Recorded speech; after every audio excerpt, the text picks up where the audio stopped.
Hello friends, स्वागत है आप सभी का आपके अपनी यूट्यूब चैनल SRG स्टडी में।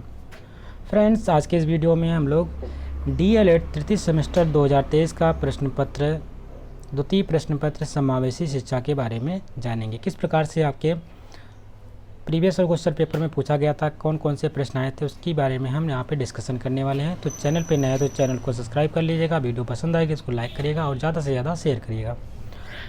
जैसे कि आपको पता है, ये पेपर करने के लिए आपको 2 घंटे का समय मिलता है और ये पेपर आपका 50 पूर्णांक का होता है। 50 नंबर पूर्णांक है इस पेपर के लिए और कुछ दिशा निर्देश यहाँ पे दे रखे हैं, जिसमें से आपको ध्यान रखना है सभी प्रश्न पत्र करने अनिवार्य है। प्रत्येक प्रश्न के निर्धारित अंक प्रश्न पत्र के सम्मुख दिए गए हैं। इस प्रश्न पत्र के 3 प्रकार के प्रश्न हैं, जबकि बहुविकल्पी, अति लघुत्तरी और लघुत्तरी। बहुविकल्पी प्रश्न को करने के लिए आपको 4 ऑप्शन मिलेंगे, जिसमें से एक ही ऑप्शन सही रहेगा और जो ऑप्शन सही रहेगा उसको छांट कर अपनी उत्तर पुस्तिका में लिखना होगा। जो हमारा अति लघुत्तरी प्रश्न रहेगा उसका उत्तर आपको 30 शब्दों में देना होगा और जो लघुत्तरी प्रश्न रहेगा उसका उत्तर आपको 50 शब्दों में लिखने होंगे। तो देर ना करते हुए आइए वीडियो की शुरुआत करते हैं। जैसा कि वस्तुनिष्ठ प्रश्न का पहला प्रश्न दे रखा है, ब्लैक बोर्ड किस उपकरण की श्रेणी में आता है? पहला ऑप्शन है कठोर, दूसरा है मृदु, तीसरा है दोनों या उपयुक्त में से कोई नहीं। तो ब्लैक बोर्ड की बात करते हैं तो हमारा दोनों प्रकार का होता है, कठोर भी होता है और मृदु, यानी option number 3 is the right answer. अगला प्रश्न है कि प्रतिभाशाली बालक की इंद्रियां कैसी होती हैं? पहला ऑप्शन है अविकसित, दूसरा है सामान्य, तीसरा है तीव्र और चौथा है इसमें से कोई नहीं। जो प्रतिभाशाली बालक होता है उसको आपको पता है उसकी बुद्धि लब्धि 140 से प्लस होती है, तो उसकी जो इंद्रियां कैसी होंगी, जाहिर सी बात है तीव्र होंगी। तो इसलिए ऑप्शन नंबर 3 राइट आंसर हो जाएगा। जो प्रतिभाशाली बालक होगा उसका इंद्रिय तीव्र रहेंगी। नेक्स्ट प्रश्न है कि परामर्श के प्रमुख उद्देश्य हैं। परामर्श की बात कर रहा है यहाँ पे। पहला ऑप्शन है आत्मज्ञान, दूसरा है सामाजिक सामंजस्य, तीसरा आत्मस्वीकृत और चौथा है उपरोक्त सभी। तो परामर्श की बात करते हैं, इसमें से तीनों बातें बिल्कुल सही हैं। उपरोक्त सभी यानी कि option number 4 is the right answer. Next प्रश्न है दृष्टिबाधितों की शिक्षा का प्रावधान है। पहला ऑप्शन है विशिष्ट शिक्षा में, दूसरा है समन्वित शिक्षा में, तीसरा है मुख्य धारा में और उपरोक्त चौथा ऑप्शन है उपरोक्त सभी। तो ध्यान में रखेंगे जो दृष्टिबाधित बालक होते हैं वो विशिष्ट शिक्षा में भी आते हैं, समन्वित शिक्षा के अंतर्गत भी आते हैं और मुख्य धारा से भी संबंधित है। इसलिए option number 4 the right answer हो जाएगा उपरोक्त सभी में। प्रश्न नंबर 5 है ब्रेल लिपि के बारे में पूछा गया। वेरी इंपॉर्टेंट क्वेश्चन है। सिर्फ ब्रेल लिपि यहीं पर इंपॉर्टेंट नहीं है, अगर आप टेट का एग्ज़ाम देंगे तो वहाँ पर भी देखने को मिलेगा, आप टेट का भी एग्ज़ाम देंगे तो वहाँ पर भी ये देखने को मिलेगा ब्रेल लिपि। तो ब्रेल लिपि की बात कर रहा है। ब्रेल लिपि के आयताकार सेल में कितने उभरे बिंदु होते हैं? बहुत बार एग्जाम में पूछा गया है, ध्यान में रखेंगे। जैसे कि यहाँ पे ऑप्शन दे रखा है, पहला ऑप्शन है 4, दूसरा ऑप्शन है 5, तीसरा ऑप्शन है 6 और चौथा ऑप्शन है 7। वेरी इंपॉर्टेंट क्वेश्चन है, तो ध्यान में रखेंगे। इसमें होते हैं 6 अंक जो होते हैं उभरे हुए होते हैं। Option number 3 is the right answer है। ब्रेल लिपि के बारे में अच्छे से पढ़ के जाइएगा, कहीं ना कहीं एक प्रश्न आपके एग्जाम में देखने को जरूर मिलेगा। प्रश्न नंबर 6 है श्रवण बाधितों के वर्गीकरण का आधार होता है। पहला ऑप्शन है डेसिबल, दूसरा है बुद्धि लब्धि, तीसरा है शैक्षिक उपलब्धि और चौथा है उपरोक्त सभी। तो श्रवण बाधित बालकों के वर्गीकरण का आधार जो होता है कैसा होता है, वो ऑप्शन नंबर 1 सही जगह डेसिबल अंक के आधारित होता है। Option number 1 the right answer है, डेसिबल अंक पर आधारित है। नेक्स्ट प्रश्न है कि अल्फ्रेड बिने ने पहला बुद्धि परीक्षण किया था, कब किया था? ऑप्शन दे रखा है 1901 में, 1879 में, 1905 में या 1911 में। तो इसका राइट आंसर हो जाएगा ऑप्शन नंबर 3 1905 में। 1905 में अल्फ्रेड बिने ने पहला बुद्धि परीक्षण दिया था। अगला प्रश्न है कि निम्नलिखित में से कौन सा प्रैक्टिकल रिकॉर्ड के पद नहीं है? प्रैक्टिकल रिकॉर्ड की बात कर रहा है। पहला ऑप्शन दे रखा है कहानी, दूसरा है निष्कर्ष, तीसरा है गणना और चौथा है उद्देश्य। जब भी हम प्रैक्टिकल करते हैं तो कोई ना कोई हमारा उद्देश्य होता है, उसमें कुछ गणनाएँ होती हैं, बाद में कोई निष्कर्ष निकलता है, लेकिन हमारा कहानी इसमें नहीं होता है, इसलिए option number A is the right answer हो जाएगा। प्रश्न नंबर 9 है कि प्रथम मनोवैज्ञानिक प्रयोगशाला की स्थापना की गई थी। वेरी इंपॉर्टेंट क्वेश्चन है, किसके द्वारा की गई थी? पहला ऑप्शन है सिगमंड फ्रायड के द्वारा, दूसरा है वुड्स के द्वारा, तीसरा है थॉर्नडाइक के द्वारा और चौथा है पावलोव के द्वारा। तो आपको बताना है प्रथम मनोवैज्ञानिक प्रयोगशाला किसके द्वारा स्थापित की गई थी।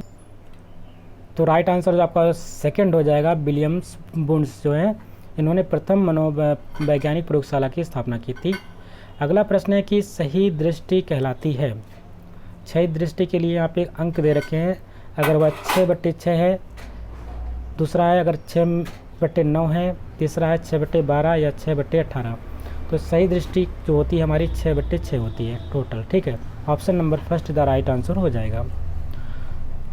अगला प्रश्न है कि मनोविज्ञान केंद्र का प्रमुख कार्य है। मनोविज्ञान जो केंद्र है उसका कार्य क्या होता है? पहला ऑप्शन निर्देशन, दूसरा है प्रशिक्षण, तीसरा है शोध कार्य। यानी तीनों ऑप्शन यहाँ पे राइट आंसर हो जाएंगे, उपयुक्त सभी। तो जो मनोविज्ञान होता है उसका कार्य होता है निर्देशन करना, परीक्षण देना और शोध करना। आगे देखते हैं अगला प्रश्न। 12वां प्रश्न है हमारा, हकलाने के कारण हैं। हकलाता बच्चा क्यों है, किसके कारण हकलाता है, इसके बारे में बताना है।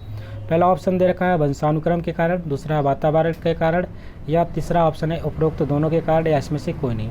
तो हकलाने की जो प्रवृत्ति होती है वो दोनों होती है, एक तो वंशानुक्रम भी होता है और वातावरण भी होता है। प्रश्न नंबर 13 है, शिक्षा प्रक्रिया में अनुकूलन की आवश्यकता नहीं है। कौन सी नहीं है? पहला है श्रवण बाधितों के लिए, दूसरा है अस्थि बाधितों के लिए, तीसरा है प्रतिभाशाली बालकों के लिए और चौथा है दृष्ट बाधितों के लिए। तो शिक्षण प्रक्रिया में अनुकूलन की आवश्यकता किसको नहीं होती है? जो प्रतिभाशाली बालक होते हैं। Option number third is the right answer हो जाएगा। प्रश्न नंबर 14 है, विशिष्ट बालकों की शिक्षा के लिए चलाए जाते हैं।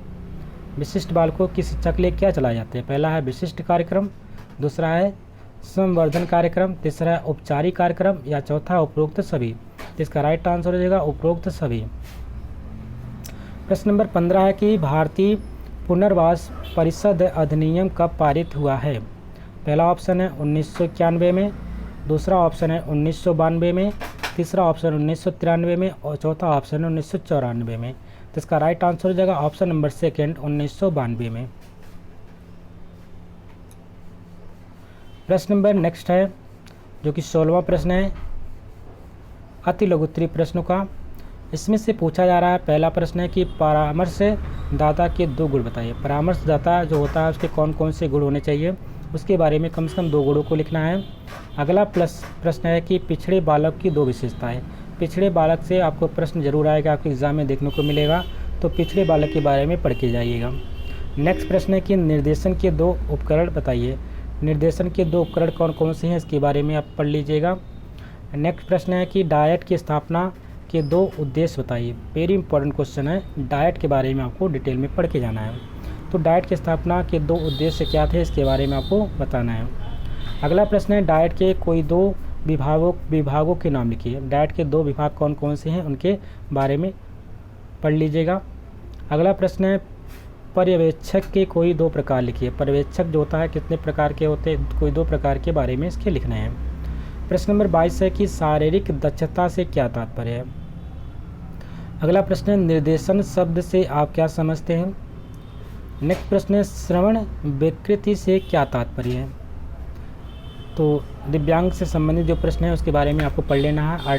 RPWD एक्ट 2016 में या 1975 का आया था एक बार, और 2016 में आया है, तो 2016 वाला पढ़ के जाइएगा। RPWD एक्ट कितने प्रकार के विकलांगता के बारे में, दिव्यांगता के बारे में बात की गई है। तो यहाँ पे फिलहाल श्रवण विकृति के बारे में पूछा गया, तो श्रवण विकृति के बारे में आपको पढ़ लेना है। वैसे पूरा पढ़ना है तो सब में आ जाएगा, तो इन श्रवण विकृति के बारे में यहाँ पे लिखना होगा। अगला प्रश्न है निदान शब्द से आप क्या समझते हैं। निदान का मतलब क्या होता है, जो हम कोई टेस्ट करवाते हैं उसी को हम निदान कहते हैं, ठीक है।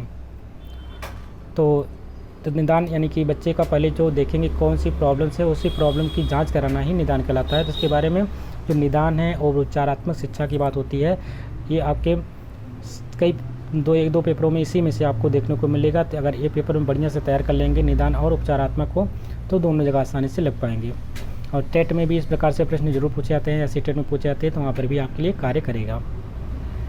आगे देखते हैं प्रश्न नंबर 26 है, अपवंचित बालक के पिछड़े बालक से कैसे भिन्न है। जो अपवंचित बालक होते हैं वो पिछड़े बालकों से कैसे भिन्न होते हैं, इसके बारे में आपको बताना है।